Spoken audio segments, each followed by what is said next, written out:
우리 다 같이 사도신경 고백하심으로 특별새벽 기도의 넷째 날 시작하겠습니다.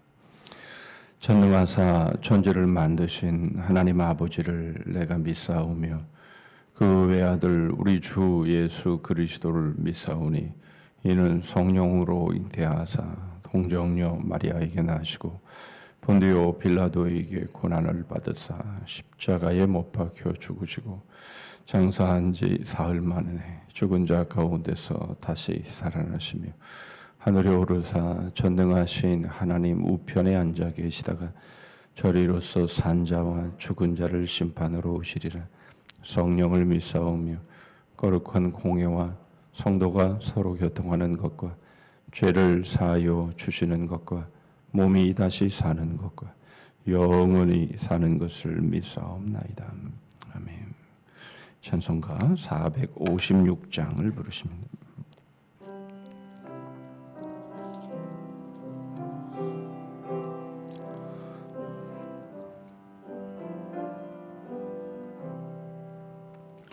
거친 세상에서 실패하거든 귀선 못 자극만 줘라. 고된 일 하다가 힘을 얻으리 귀선 못 자극만 줘라. 귀선 못 자극만 줘라. 귀선 못 자극만 줘라. 주가 널 지키며 인도하시리 귀선 못 자극만 줘라. 네가 어둠 속을 걸어갈 때에 귀선 못 자극만 줘라. 주가 참 평안을 내게 주시리 귀선 못 자극만 줘라. 귀선 못 자극만 줘라. 귀선 못 자극만 줘라. 주가 널 지키며 인도하시리 귀선 못 자극만 줘라. 내가 비활의 집 따라가려면 귀선 못 자극만 줘라. 네가 주 안에서 길이 살리라 귀선 못 자극만 줘라. 귀선 못 자극만 줘라. 귀선 못 자극만 줘라.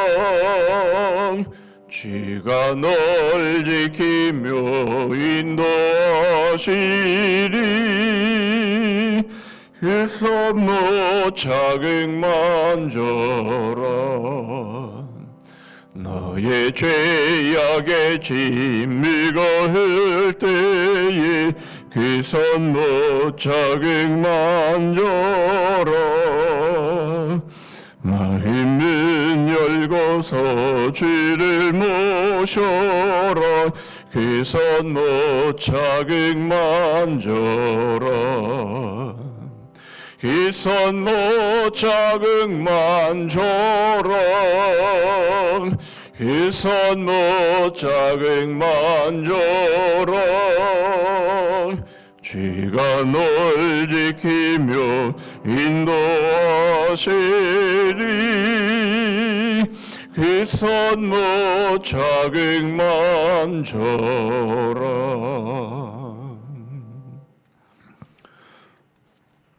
오늘 우리에게 주신 하나님의 말씀은 마가복음 12장입니다. 마가복음 12장 18절 말씀부터 27절 말씀까지입니다. 마가복음 12장 18절 말씀부터 27절 말씀까지 제가 읽겠습니다. 부활이 없다 하는 사두개인들이 예수께 와서 물어 이르되 선생님이여, 모세가 우리에게 써주기를 어떤 사람의 형이 자식이 없이 아내를 두고 죽으면 그 동생이 그 아내를 취하여 형을 위하여 상속자를 세울지니라 하였나이다. 7형제가 있었는데 마지가 아내를 취하였다가 상속자가 없이 죽고, 둘째도 그 여자를 취하였다가 상속자가 없이 죽고, 셋째도 그렇게 하여 7이 다 상속자가 없었고 최후의 여자도 죽었나이다. 7사람이 다 그를 아내로 취하였으니 부활 때 곧 그들이 살아날 때에 그 중에 누구의 아내가 되리이까? 예수께서 이르시되 너희가 성경도 하나님의 능력도 알지 못함으로 오해함이 아니냐. 사람이 죽은 자 가운데서 살아날 때에는 장가도 아니가고 시집도 아니가고 하늘에 있는 천사들과 같으니라. 죽은 자가 살아난다는 것을 말할진대 너희가 모세의 책 중 가시나무 떨기에 관한 글에 하나님께서 모세에게 이르시되 나는 아브라함의 하나님이요 이삭의 하나님이요 야곱의 하나님이로라 하신 말씀을 읽어보지 못하였느냐. 하나님은 죽은 자의 하나님이 아니요 산 자의 하나님이시라. 너희가 크게 오해하였도다 하시니라. 아멘. 우리는 기도의 열매, 희생의 열매, 그리고 닮음의 열매, 혁명의 열매, 그 열매를 우리가 마지막 때에 맺어야 될 주님이 우리에게 요구하시고 기대하시는 열매임을 보았는데요. 오늘은 부활 논쟁을 중심으로 한 신부의 열매라는 제목으로 말씀을 나누고자 합니다. 사후 세계는 모두가 흥미를 가질 수밖에 없는 그런 주제입니다. 그런데 우리는 그 사후 세계에 대한 흥미를 갖고는 있지만, 그러나 사후 세계에 대한 체험을 한 사람이 없기 때문에 우리는 사후 세계에 대해서 그 누구도 확신 있게 있다 없다 그렇게 말해줄 수 없습니다. 물론 사후 세계를 경험한, 다시 말하면 임사 체험을 한 사람들의 이야기는 우리가 왕왕 듣고 있습니다. 믿는 사람이든 믿지 않는 사람이든 이 사후 세계를 경험하고 왔다라고 하는 사람들의 이야기를 우리는 듣죠. 그러나 그것은 죽은 사람의 이야기라고는 우리가 받을 수 없습니다. 왜냐하면 죽지 않았기 때문이죠. 죽었으면 돌아올 수 없는 건데 본인은 죽었다, 모든 의학적으로 죽었다라는 판정이 났다 할지라도, 그러나 그가 죽지 않고 다시 돌아와서 자기가 본 세계를 말했다라는 것은, 그것은 자신이 꿈을 꾼 건지 아니면 환상을 본 건지 자신의 생각을 얘기하는 것인지에 대해서는 도무지 믿을 수 없고 알 길이 없다라는 것이죠. 그러므로 완전히 죽은, 그래서 그 사후 세계를 경험한 사람은 아무도 없는 겁니다. 그렇기 때문에 우리는 이 사후 세계에 대해서 우리는 알 길이 없는 것이죠. 그러나 우리는 이 사후 세계를 알아야 합니다. 왜냐하면 우리는 이 사후 세계만큼 중요한 사건은 없기 때문에 그런 것이죠. 대부분의 사람들은, 그리고 현대인들은, 지식인들은 이 사후 세계에 대한 아주 부정적인 반응을 가지고 있는 것이 사실입니다. 그것을 대표하고 있는 작품 하나가 있는데요. 그것은 실존주의 문학의 대표라고 말할 수 있는 체코의 프란츠 카프카가 쓴 법정의 문 앞에서라는 그 작품 내용입니다. 그 작품의 내용을 보면 시골에서 올라온 한 청년이, 주인공이 오랜 기간 동안 이제 법정 안에 들어가서 자신의 일생에 대한 일에 대한 법정에 대한 판단을 받으려고 합니다. 그런데 그 법정을 지키는 문지기는 이런 이유 저런 이유로 그 법정에 기회를 주지 않습니다. 그러다가 결국 이 문지기도 법정의 문지기도 퇴근해버리고 퇴정해버립니다. 그리고는 그 사후 그 법정에 설 수가 없게 되고 법정에 설 수 없었기 때문에 결국 사후의 세계에는 여전히 닫혀있는 채로 그렇게 작품이 끝나는 내용인데요. 그것이 묘사해 주는 것은 바로 사후 세계에 대한 알 길이 없다라고 하는 것을 간접적으로 시사해 주고 있는 그런 내용이기도 합니다. 사후 세계에 대해서는 철저하게 알 수 없는 공간으로 그렇게 묘사하고 있다라는 것이죠.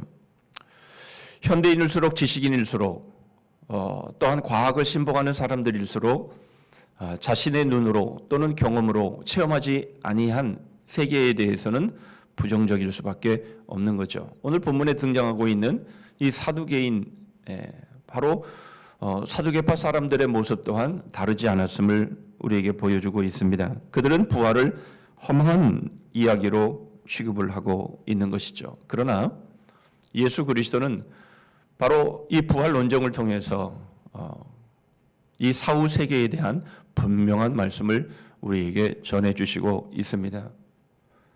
말씀드린 것처럼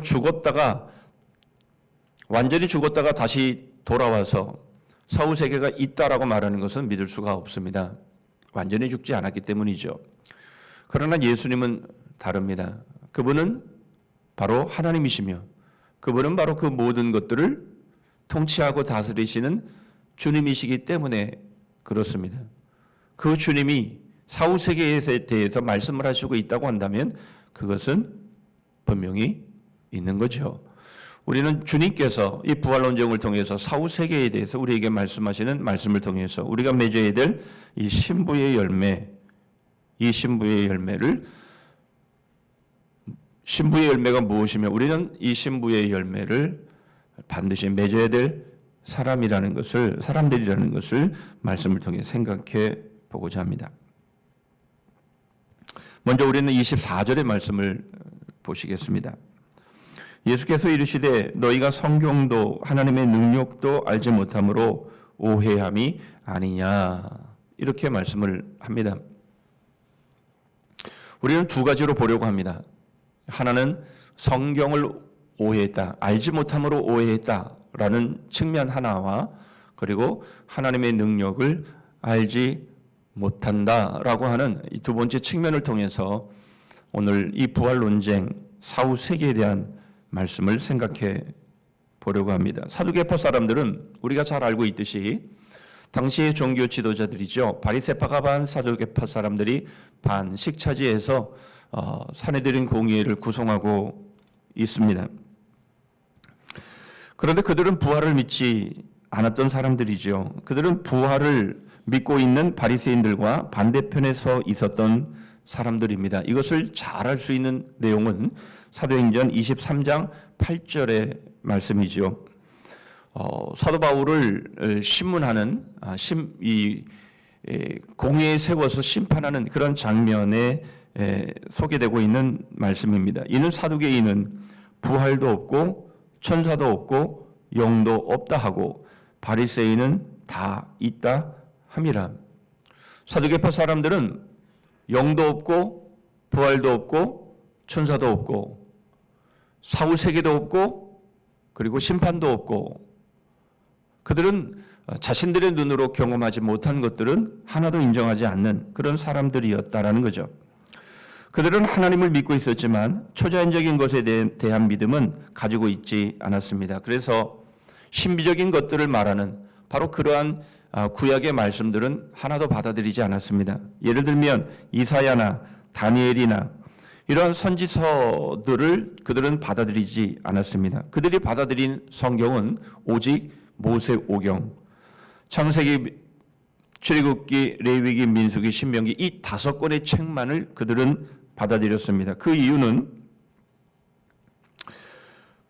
그들의 믿음의 관심은 사후의 세계가 아닌 바로 현실 세계에서의 선한 삶에 대한 것이었기 때문입니다.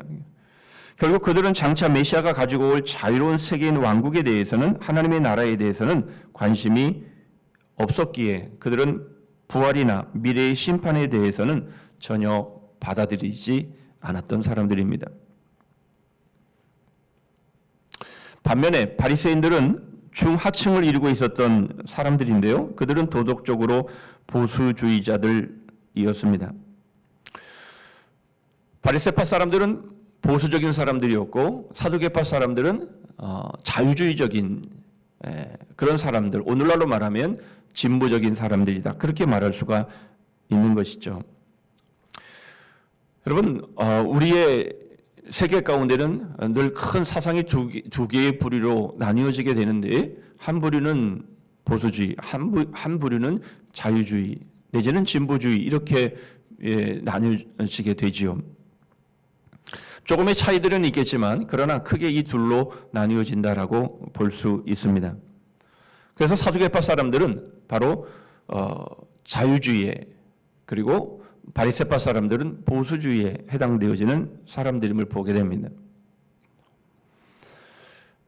이것은 전 세계적인 추세이고 전 역사적인 추세라고 말할 수 있습니다. 오늘날에도 이와 같은 경향은 그대로 나타나고 있고, 미국 대선을 통해서도 이런 모습들은 그대로 나타나고 있는 모습을 우리는 보게 됩니다. 한 사진을 보면서 한번 생각을 해보게 되었습니다. 이번 미국 대선을 통해서 누가 대통령이 되기를 원하는가에 대해서 한 사진이 실렸는데, 한 트럼프 지지자가 무릎을 꿇고 소리를 내어 기도하는 바로 그러한 장면이 한 사진에 실렸습니다. 미국 교회는 트럼프가 대통령이 되기를 원했다. 물론 다는 아니겠습니다만은 어쨌든 그런 상황인 것들을 우리는 보게 되죠. 저는 그 사진 한 장을 보면서 마음 가운데에 한국의 상황, 한국 교회의 상황도 크게 다르지 않구나라는 것을 생각해 보았습니다. 그런데 예수님께서는 이 사두개파 사람들을 향해서 이렇게 말씀을 합니다. 너희가 성경을 알지 못함으로 오해하였다라는 거죠. 바로 이렇게 말씀하시는 이유는 신명기 25장 5절의 형사 취수에 대한, 바로 이 말씀에 대한 첫 번째 오해를 주님께서 말씀하시는 겁니다. 형이 죽으면 동생이 그 형의 아내를 아내로 취하는, 바로 이 형사 취수의 이 제도는 바로 율법이 말씀하고 있는 내용이지요. 여러분, 그런데 이 형사 취수의 이 법은 형이 죽게 되면 자식 없이 죽은 이 여인은 홀로 남게 되고, 그러면 이 여인은 살아가기가 힘들고 살아가기가 막막하고 어려운 처지에 놓이게 됩니다.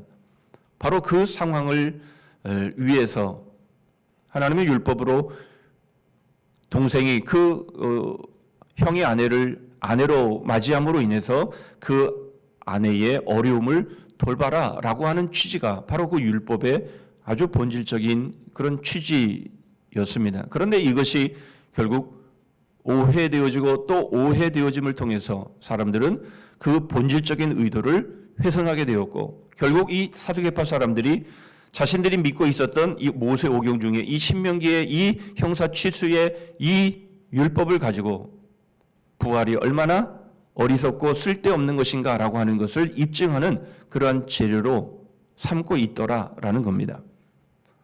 주님은 그 말씀을 들으시고 너희들이 성경을 알지 못함으로 오해하였다, 이렇게 말씀을 하시고 있는 거죠.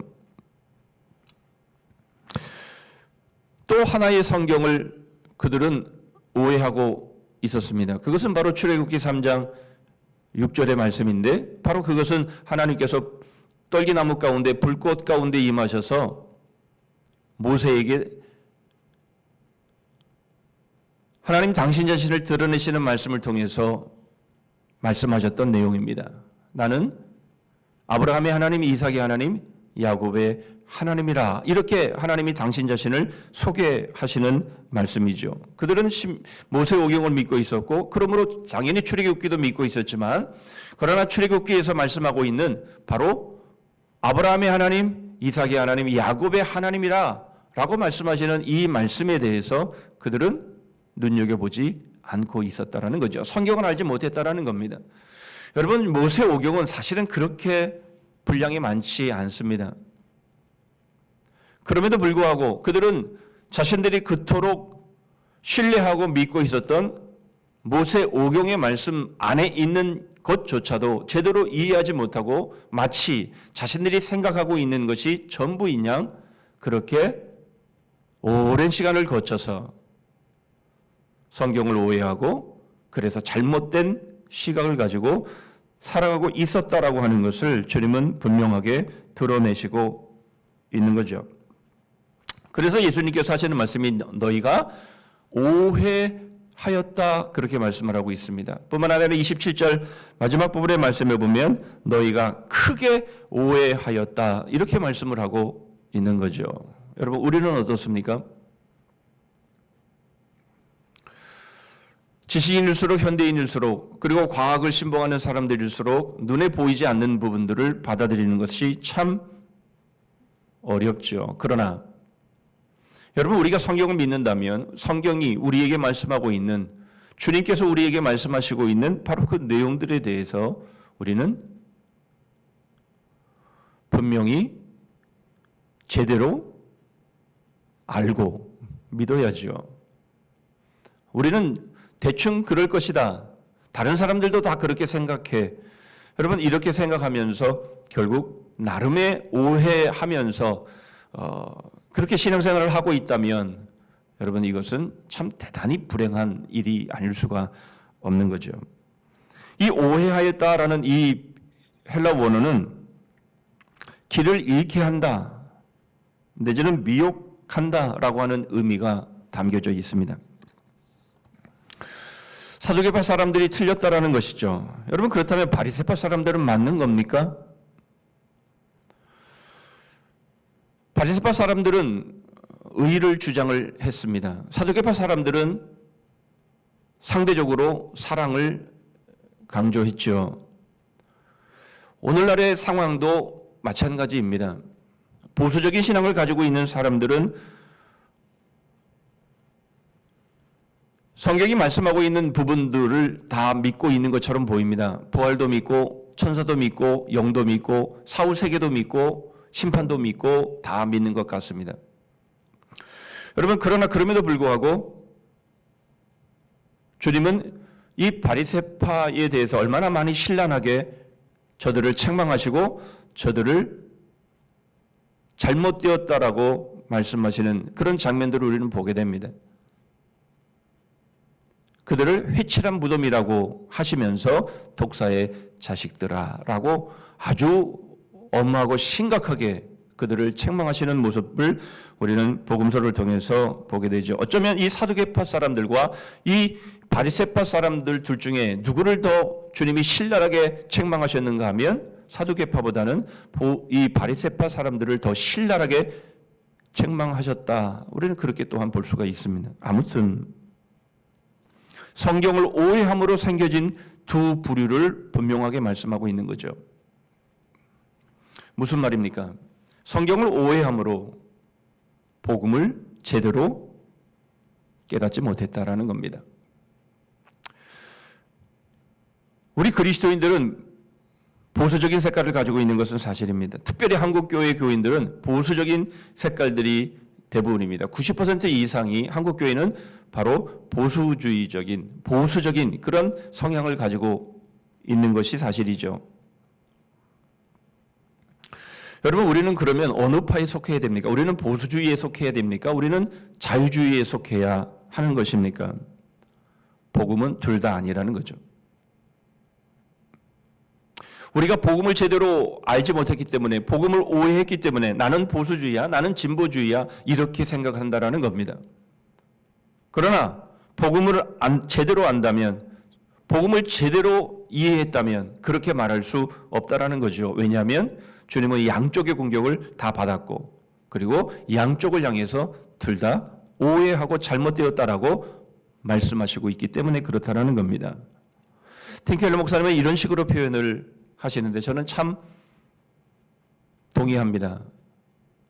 복음은 보수주의자들이 원하는 의보다 더 의를 원하시고 진보주의자들이 원하는 사랑보다 더 완전한 사랑을 원하는 것이며 그것을 이룬 것이 복음이다. 이렇게 말씀을 합니다. 여러분, 복음은 사람들이 만들어낸 것이 아닙니다. 복음은 하나님이 우리에게 은혜로 주신 것이며 예수 그리스도께서 우리에게 보여주신 것이죠. 우리가 복음을 오해함으로, 성경을 오해함으로 나는 보수적이야, 나는 진보적이야 라고 말하는 것은 여러분, 그것은 복음을 제대로 이해하지 못했기 때문에 그런 것이죠.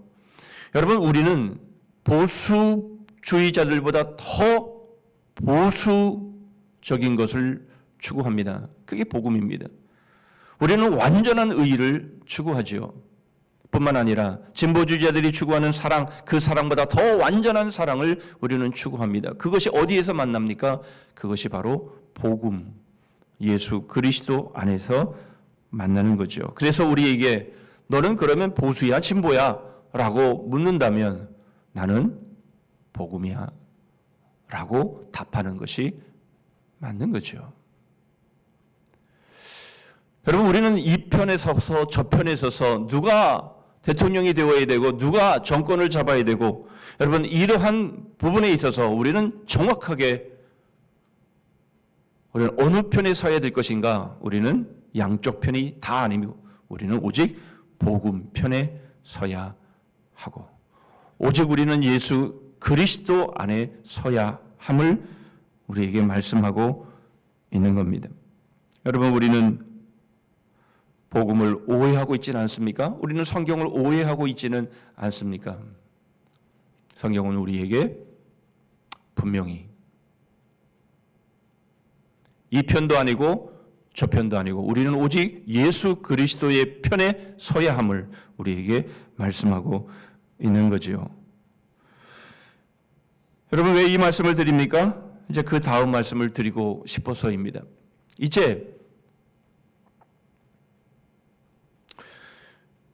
하나님의 능력을 알지 못함으로 오해한 바로 그 상황을 우리는 오늘 말씀을 통해서 보면서 우리가 맺어야 될 신부의 열매가 무엇인지를 우리는 보기를 원합니다. 26절의 말씀입니다. 죽은 자가 살아난다는 것을 말할진대 너희가 모세의 책 중 가시나무 떨기에 관한 글에 하나님께서 모세에게 이르시되 나는 아브라함의 하나님이요 이삭의 하나님이요 야곱의 하나님이로라 하신 말씀을 읽어보지 못하였느냐.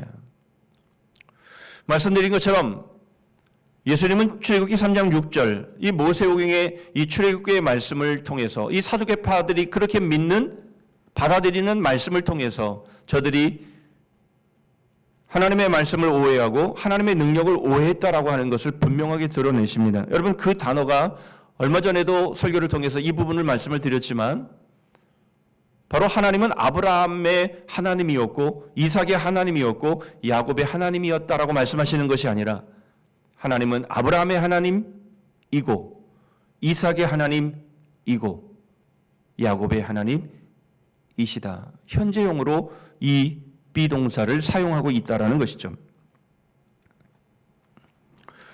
여러분, 이 말씀은 우리 하나님에게서는 사후의 세계가 존재하지 않는다라는 겁니다. 하나님 앞에서는 그 누구도 버림받지 않는다라고 하는 것을 분명하게 드러내시는 것이고 그 약속이 지금도 계속해서 시행되고 있다라고 하는 것을 드러내시기 위한 말씀인 거죠. 하나님은 사랑하는 사람들을 이루실 수 없는 분입니다.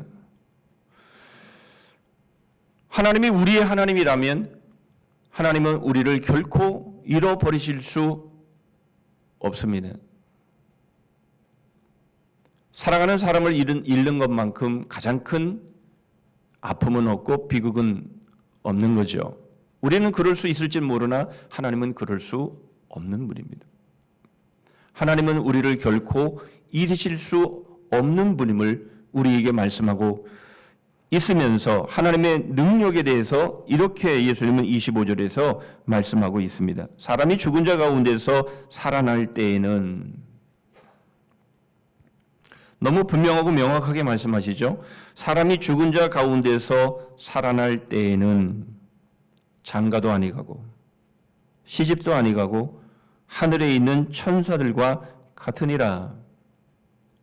사두개파 사람들은 천사의 존재에 대해서 믿지 않고 있었지만 주님은 하늘에 있는 천사와 같이 된다라고 말씀하시면서 사후 세계에 대한 분명한 말씀을 하시고 있음을 보게 됩니다.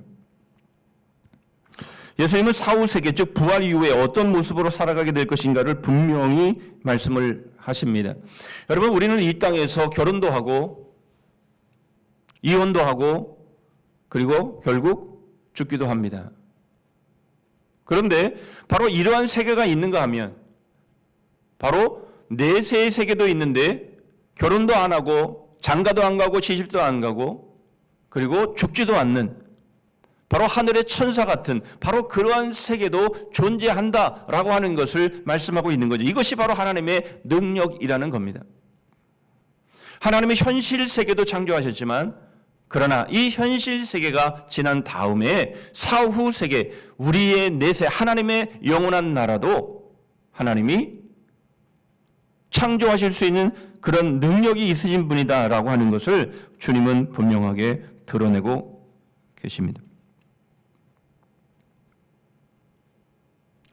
하나님의 능력을 알지 못함으로 저들은 오해하게 되었다라고 말씀하시면서 주님은 바로 우리의 사후 세계에 대한 분명한 확증의 말씀을 우리에게 하시고 있는 거죠.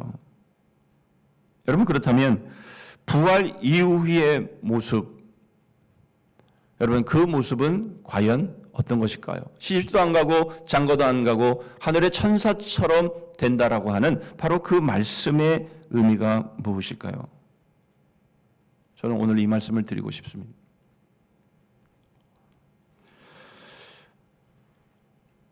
요한복음 2장 4절의 말씀에 보면 예수님은 가나 혼인 잔치집에 초대받아 가시죠. 제자들과 함께 가십니다. 우리가 잘 아는 내용입니다. 그런데 포도주가 떨어졌습니다. 요한복음 2장 4절입니다. 예수께서 이르시되 여자여 나와 무슨 상관이 있나이까 내 때가 아직 이르지 아니하였나이다. 포도주가 떨어졌다라는 말씀을 듣고 마리아의 어머니의 말씀을 듣고 주님께서 대답하신 말씀이 이 말씀입니다.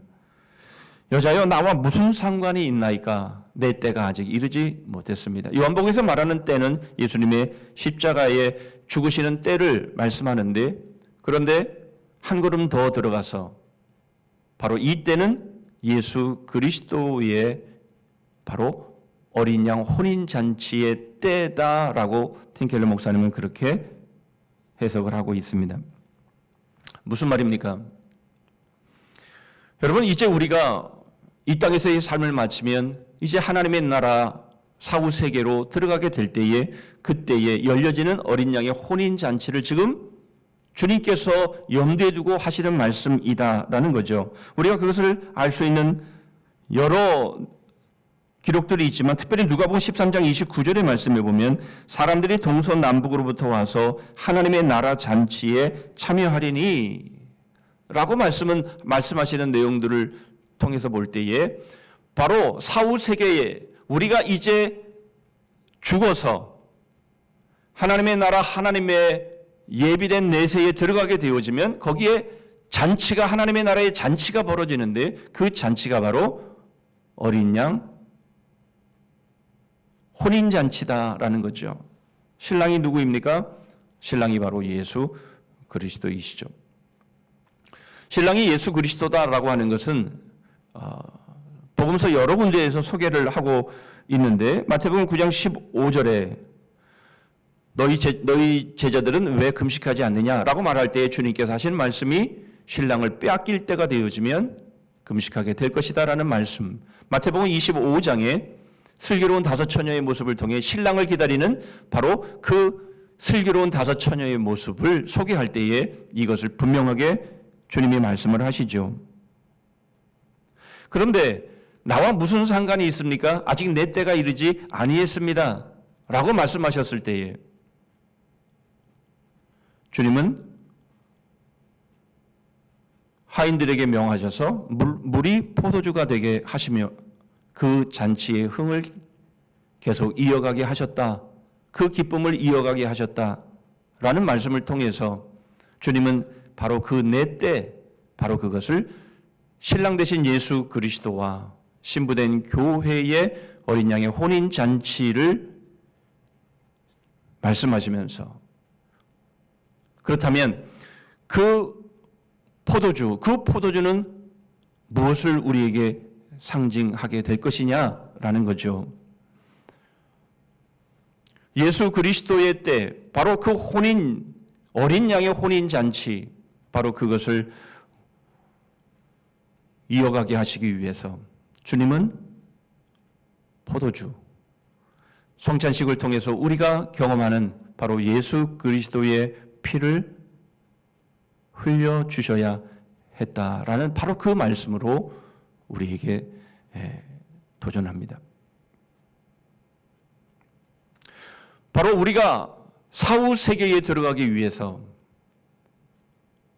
주님께서 하신 일은 바로 우리를 어린 양의 혼인 잔치집으로 우리를 인도하기 위해서, 그 잔치의 기쁨을 누리게 하시기 위해서 주님은 당신의 피를 흘리심으로, 십자가에서 죽으심으로 우리를 그 영원한 하나님의 나라의 잔치의 기쁨을 우리에게 베풀어 주셨다라는 겁니다. 여러분, 우리에게 바로 시집도 아니가고 장가도 아니가고 하늘의 천사처럼 바로 우리의 사후의 세계가 그렇게 될 것이라는 것을, 그러한 세계를 만드시기 위해서 우리 주님께서 하신 일은 바로 물로 포도주를 만드신 것처럼 당신의 피로 포도주를 만드신 바로 그 일들을 통해서 가능했다라는 것을 우리에게 말씀하고 있는 겁니다. 여러분, 우리는 바로 그런 신랑 되신 예수 그리스도의 신부들입니다. 성경은 복음서에서는 특별히 이 신부를 어떤 한 인물에 특정 짓지 않습니다. 하나님의 나라에 들어오는 모든 이들을 신부로 그렇게 규정하고 있습니다. 여러분, 그런데 이 어린 양 혼인잔치에 들어가기 위해서는 반드시 있어야 될 것이 있습니다. 그것은 바로 세마포죠. 흰옷입니다.